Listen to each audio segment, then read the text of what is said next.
السلام علیکم ورحمۃ اللہ وبرکاتہ۔ آج میں آپ حضرات کے سامنے ایک نئے انداز کے ساتھ اور ایک نئی ویڈیو لے کر حاضر ہوا ہوں۔ تو آج ہم سورۃ الاخلاص کا ترجمہ کریں گے اور ہو سکا تو اس میں کچھ باتیں بھی تشریحی شامل کریں گے۔ تو اپنے آتے ہیں ٹاپک کی طرف۔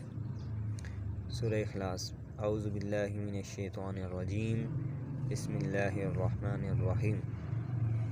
قل هو اللہ احد اللہ الصمد لم یلد ولم یولد ولم یکن له کفوا احد۔ قل هو اللہ احد۔ اے پیارے نبی جی آپ کہہ دیجئے وہ اللہ ایک ہے۔ تو پھر اس کے بعد بولا اللہ الصمد، اللہ بے نیاز ہے، کسی کا محتاج نہیں ہے۔ بے نیاز کہتے کس کو ہیں؟ بے نیاز جو ہر چیز سے لاپرواہ ہو، کسی بھی چیز کا محتاج نہ ہو۔ لم یلد ولم یولد، نہ ہی لم یلد، نہ ہی اس نے کسی کو جنا ہے اور نہ ہی وہ کسی سے جنا گیا ہے۔ اللہ رب العزت نہ ہی کسی کو پیدا کرنے والے ہیں، خالق ہیں اللہ رب العزت، بنانے والے ہیں۔ ٹھیک ہے، ہمیں اللہ تعالیٰ نے پیدا کیا ہے، ہمیں بنایا ہے اللہ رب العزت نے۔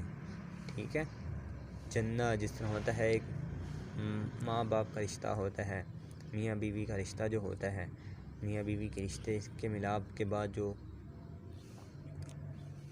بچہ ہوتا ہے، اس کے بعد بچہ پیدا ہوتا ہے۔ ٹھیک ہے، تو پھر ہم جب کسی کے پاس جاتے ہیں تو جی اللہ تعالیٰ نے آپ کی کون سی نعمت سے بخشا ہے، تو کہتے ہیں کہ بیٹا پیدا ہوا ہے۔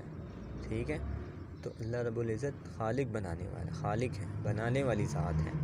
ٹھیک ہے، تو اللہ تعالیٰ نے نہ ہی کسی کو جنا ہے، اللہ تعالیٰ نے پیدا نہیں کیا۔ جس طرح ایک والدہ ہوتی ہے، وہ اپنے بیٹے کو جنتی ہے، پیدا کرتی ہے، ٹھیک ہے، اس کے بدن سے کوئی چیز نکلتی ہے، تو یہ اللہ رب العزت اس کے برعکس ہیں۔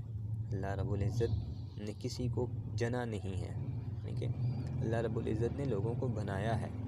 ٹھیک ہے، اور نہ ہی اللہ رب العزت کو کوئی بنانے والا ہے، یعنی کہ نہ ہی اللہ رب العزت کو کوئی جننے والا ہے۔ ٹھیک ہے، نہ اللہ رب العزت کا کوئی بیٹا ہے اور نہ ہی اللہ رب العزت کا کوئی باپ ہے۔ ٹھیک ہے، وَلَمْ يَكُنْ لَهُ كُفُوًا أَحَدٌ،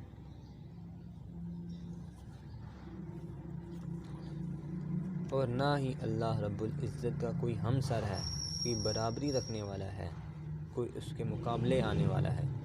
ٹھیک ہے، تو یہ تھا ہمارا ترجمہ سورہ اخلاص کا۔ تو اللہ رب العزت اس کو سمجھنے کی توفیق عطا فرمائے۔ ملتے ہیں آپ سے نئی ویڈیو میں نئے انداز کے ساتھ۔ السلام علیکم ورحمۃ اللہ۔